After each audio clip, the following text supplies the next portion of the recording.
literally, I was in the grocery store. I think it was March 15th. I'm in the grocery store, my phone rings, and there's the letter. School is closed, you know.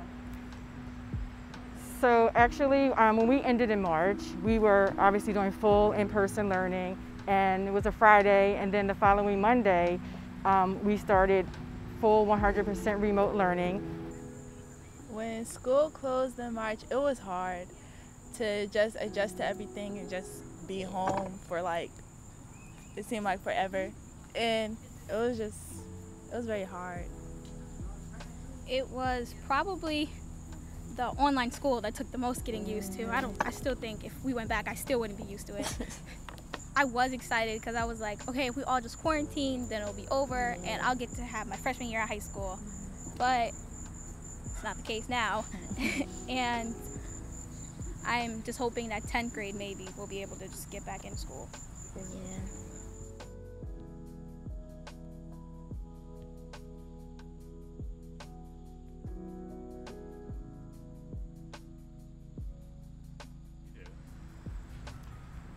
We, as the Willingboro Education Association, we were advocating for 100% virtual remote learning. As we know, we're in a pandemic. Willingboro still continues to have the highest number of cases in Burlington County. Our district we have 77% of students of color, and the township itself is 80% residents of color. And so as we know that this pandemic is affecting, people of color at greater proportions, the district itself surveyed the parents, and 70% of the parents stated that they were not comfortable with sending their children to school. Willingboro schools aren't totally equipped yet to have our children back safely due to the guidelines of the CDC. So I think that Dr. Hackett made a great decision in saying, hey, we're not ready yet. Give us till November, because we have masks on back order. We're trying to comply with the ventilation and things of that sort so that it's safe and parents feel and teachers feel more comfortable being in a more safe space. I think that they're trying to do the best with a bad situation.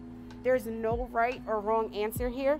I mean, some people want 100% virtual, but then you kind of forget about the parents who still have to go back to work. So that's not a good option either. And then, of course, you're risking children and teachers, and that's not a good option either. So it's kind of, everybody just needs to kind of just band together and try to make good out of a bad situation. I still hit it wrong. Watch it to. Yeah. We have a choice. So basically they have A, B, and C days. You can pick if you want to go into school or if you want remote learning. My mom is leaning towards me staying home, but I would rather go to school because I'll at least get a little bit of my freshman year. And then I've been explaining to her for me it's harder just to do remote learning and stuff. So she understood and she let me just go to school. I guess it's because I've been in high school longer than them that I disagree. Because I honestly don't want to go back to school.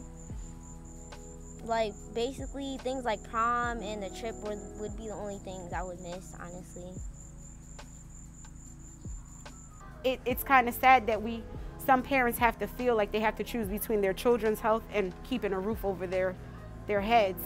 And this is why it's such a tough decision, and nobody should feel bad about the decision that they feel they have to make good in their family. For the parents, the number one thing is the health and safety of their children, and also receiving a quality, sound education. And I think that we will be able to balance those things and be able to provide that for them. You know what, it is hard. When this all started, I really was having anxieties, couldn't sleep, staying woke till 4 or 5 o'clock in the morning.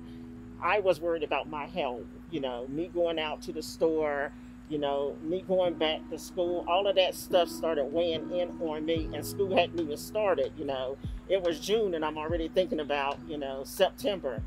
But I also want to show my daughter, that it's all right to, step out on faith. Yes, it's going to be hard. However, if you do the, protocols that they're say doing, like washing your hands and wearing your mask and, you know, keeping a distance, that's extremely important. And it's not that we don't want to go back into schools to teach the children. We love the children because, let's face it, that's what we signed up to do. We just want to make sure that when we go back, it's not at the detriment to the students, the staff, or the administration, that everyone is healthy and safe and that we can thrive in this environment. As of now, we're still having a soccer season. That's one of the biggest things I was worried about because it's my senior year. I want to go out with a bang. So